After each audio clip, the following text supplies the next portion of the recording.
And so after looking for ways to fill this emptiness, that intellectual and emotional gap I had inside of me, I found the perfect solution. I bought me a Corvette. And it works just fine. It works fine. If you're having trouble, buy a Corvette, I'm telling you. But people say to me, okay, look, you're having a lot of fun with this, retirement business, but what are you actually doing? It turns out I've got a lot going on in my life, and it has nothing to do with the military, nothing to diplomacy, with politics, no. Instead, I travel around the country meeting wonderful audiences such as we have here this morning. People who have come out and spend the day learning about what's going on in the world, learning about what you can do to make your life better, your business opportunities better. And as I go around the country in this time of economic distress, where people are worried, and you're worried about the problems we have overseas, I nevertheless find a sense of confidence and optimism and enthusiasm, such as we have here this morning, about our country, and that we'll get through these tough times. I wish sometimes I could bottle up the optimism, confidence, and enthusiasm I see around our country, take it back to Washington, and pour it over the heads of our politicians and tell them, get on with it, man, get on with it. Stop arguing with each other, get on with it. So that's a great part of my life. I'm doing other things. I'm in Silicon Valley. I'm a venture capitalist now, and I'm in the information revolution. But the information revolution is starting to get to me. I was born analog, and I'm trying to figure out how to be digital. I got 4 computers in my house. I got an iPhone. I got another phone. I got all kinds of stuff. And I'm trying to keep up with these kids. But it's my 14-year-old grandson, Brian, who's making me crazy, because he won't answer my emails anymore. I said, Brian, why don't you answer my emails? Oh, Poppy, we don't do emails anymore. We text. But Brian, I don't know how to text. I'll show you, Poppy, it's okay. And Poppy, we also tweet. What's a tweet? A tweet is a Twitter. Why did they call it a twit? Why do they call it a tweet? Poppy, just accept it. Will you please, Poppy? And then one day he says to me, Poppy, you gotta go on Facebook. No, that's it. I draw the line. I'm not going on Facebook. Oh, Poppy. And so 2 days later he comes and says to me, Poppy, you are already on Facebook.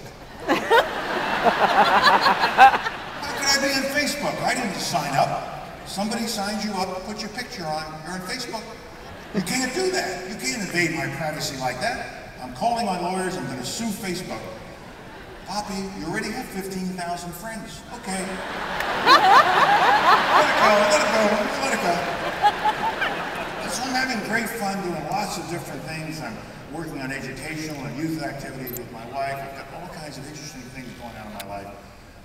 And people will still come up to me and say, but you gotta miss it. It's not the same as being Secretary of State.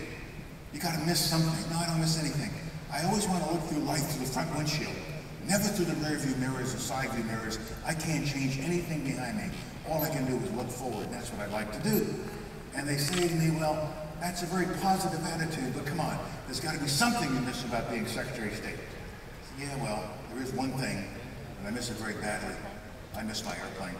I had my own 757. And every time I was leaving a foreign country, they'd be waiting for me at the VIP terminal. And when it was time to leave, they'd roll a long red carpet out to my plane. And I would start down the red carpet, and a band would be playing. An honor guard would be presenting arms.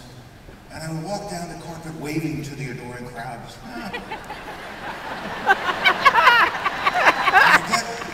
I get to the steps. When my left foot hit the bottom step, the right engine would start. When I got to the top, the left engine would start.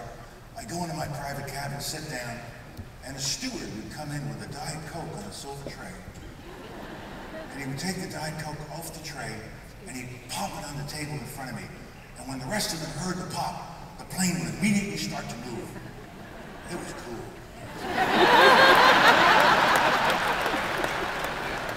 And they took my plane away, and they gave it to Condi. Now Hillary's got it, and I ain't never going to see it.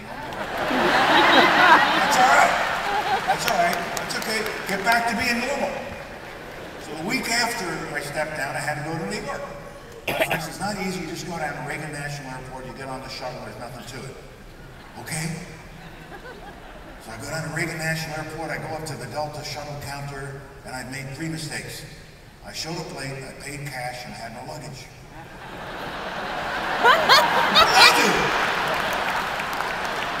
Next thing you know, I'm standing in the middle of Reagan National Airport, and I'm getting strip searched because it's me, the guy wants to make sure that he's doing a thorough job. And next thing I know, a dog is smelling me. And then the guy comes with this wand thing that I have never seen before, and he is doing an exceptionally thorough job with his wand thing. So I'm looking down at him, and he's looking up at me, and he looks up finally, he says, "And General Powell, how are you today?" I said, "I'm fine. But if you know I'm General Powell, why didn't you go over there and look for Osama bin Laden? Why are you bothering me, man? The fact of the matter is, I know why he was doing this, because President Bush and I set this system up. And we needed to do it. We needed to do it.